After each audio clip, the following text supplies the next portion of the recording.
Le corps d'Alicia est complètement écrasé et défiguré à cause de sa chute. Les hommes se demandent ce qui s'est réellement passé pour que la fille se soit jetée d'une telle hauteur. Voyant qu'elle est morte, ils ne savent pas quoi dire au chef, car Alice devait les conduire jusqu'à la montagne de la Lune. Sans autre choix, ils doivent descendre, car si le chef la prend, il les anéantira tous les deux. Pendant ce temps, Alice parvient à revenir à la vie, même avec un corps entièrement brisé, mais elle ne sent rien en dessous du cou. Tout son corps est immobile, et les bandits se rapprochent. Elle doit trouver un moyen de sortir de cette situation.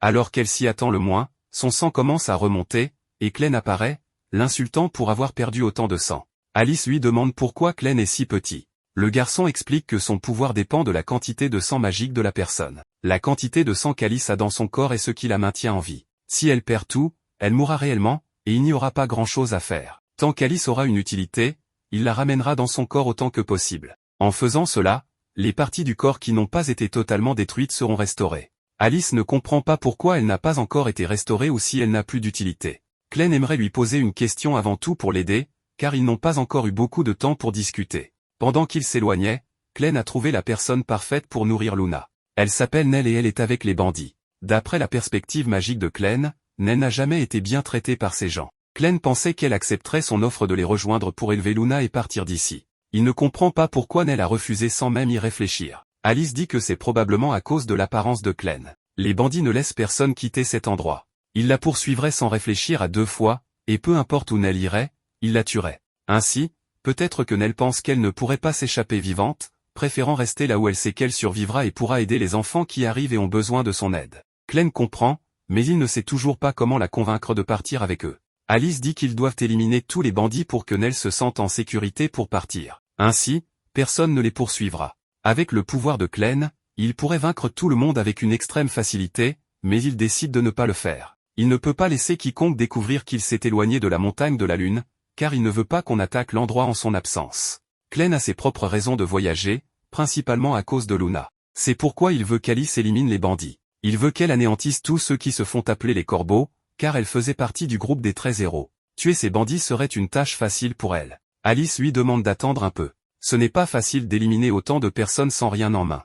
Les héros ne sont pas invincibles. Peu après, Alice revient à la vie, et ses os commencent à se remettre en place. Les bandits ne comprennent pas ce qui se passe, voyant la fille complètement brisée au sol reprendre sa forme normale. Alice ressent une douleur atroce à cause de ses os qui se reconnectent. Les hommes sont choqués et savent que cela n'est pas possible. C'est quelque chose d'irréel, mais peu importe. Ce qui compte vraiment pour eux, c'est qu'elle soit vivante pour les conduire aux armes du héros. S'il le faut, ils peuvent lui arracher bras et jambes, mais elle doit rester en vie pour les guider jusqu'au trésor. En se jetant sur elle, Alice encaisse le coup uniquement pour prendre l'épée, le cache-œil et retirer les menottes de ses pieds. En s'équipant, elle remarque qu'elle est sale, mais elle va quand même tout utiliser pour ressembler à une pirate et en finir avec eux tous.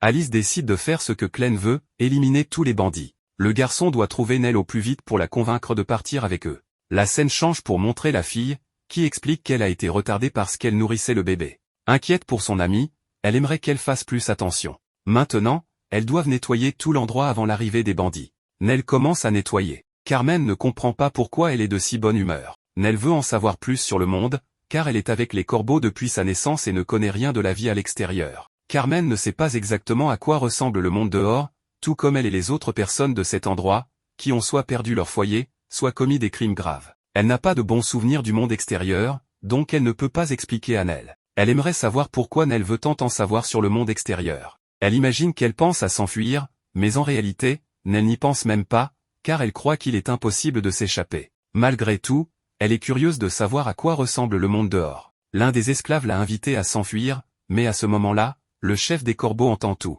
En lui donnant une claque au visage, Carm commence à crier sur Nell, disant qu'il n'y a aucun moyen de s'échapper de cet endroit. Les hommes qui ne veulent plus d'elle la jetteront comme si elle n'était rien. C'est pourquoi les femmes de cet endroit doivent s'entraider. Elle traite Nell d'inutile, disant qu'on l'a invitée à s'enfuir, elle, et pas une autre. Alors qu'elle s'apprête à lui donner une autre claque, le chef apparaît, et les deux femmes sont choquées. Il est en colère parce que les gens ne peuvent pas manger sans transformer l'endroit en porcherie. Il ne comprend pas et ne veut pas savoir de quoi elle discutait, mais voir une amie frapper une autre est inacceptable. Carm demande pourquoi le chef est là, car il ne vient jamais. Il explique qu'il a entendu dire que quelque chose de nouveau était arrivé. La fille explique qu'un bébé vient d'arriver. L'homme appelle Nell pour lui montrer où est l'enfant, disant qu'ils vont l'engraisser un peu. En voyant l'expression inquiète de la femme, il la fixe avec colère. Irritée, Elle attend qu'il parte et se met à crier, disant que seule Nell peut nourrir les enfants. Toutes les femmes ne produisent pas de lait. Soudain, Clem apparaît derrière la fille et dit que plus personne ne peut nourrir Luna, car Nell vient d'être emmenée. Elle a voulu quelque chose qu'elle ne pouvait pas avoir, la liberté. En remarquant les yeux de la fille, il note qu'ils sont vides et ressent de la peur rien qu'en les regardant. Clem veut qu'elle lui raconte tout en détail. En emmenant Nell dans un endroit isolé, l'homme révèle qu'elle a toujours vécu ici, mais qu'elle ignorait l'existence de cet endroit. Il explique que c'était autrefois une mine avec beaucoup de minerais rares. Le combustible de la lampe est ce minerai, qui peut aussi être utilisé pour d'autres choses. Récemment, on a commencé à l'appeler magie. Avant de rejoindre les corbeaux, l'homme a passé des années à faire des recherches là-dessus. En regardant le sol, Nell est terrifiée en voyant un crâne humain jeté là. L'homme lui demande de se calmer, disant que ce n'est peut-être qu'un rat, car ils sont une plaie dans cet endroit. Soudain, la lampe s'éteint, et elle ne voit plus rien. En appelant le patron, il dit qu'il va bientôt la rallumer. La lampe doit être défectueuse, il lui faut juste une seconde. Quand la lumière revient, une grande créature apparaît. L'homme explique qu'il utilise les minerais magiques pour la contrôler. Les corbeaux ne pardonnent jamais les traîtres, et le petit désir de Nell pour le monde extérieur est considéré comme une trahison.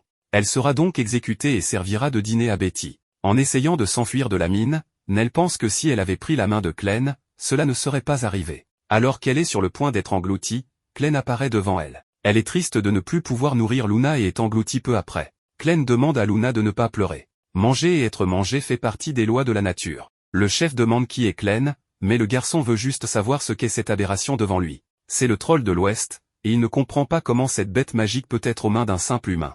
Cela ne fait définitivement pas partie de l'ordre naturel. Le chef veut aussi comprendre comment Clem peut rester si calme face à une créature comme Betty. Il trouve dommage de donner un enfant en nourriture à Betty, mais il la laisse quand même faire la fête. Cependant, la créature devient complètement incontrôlable, et il ne comprend pas ce qui se passe. Peu après, la bête vomit Nell, et Clem remarque que sa peur était si grande qu'elle a expulsé la femme, qui respire encore, bien que difficilement. Clem veut que quelqu'un s'occupe d'elle, et Luna peut le faire. Alors, ils sont emmenés hors de là. Le chef veut comprendre ce qui s'est passé, car Betty n'obéit pas comme il le faisait habituellement.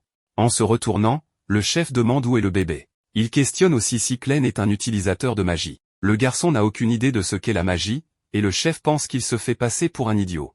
Il explique alors que c'est sa génération qui a créé le concept de la magie et demande à tout le monde de faire attention, car il va donner une leçon sur les principes de base.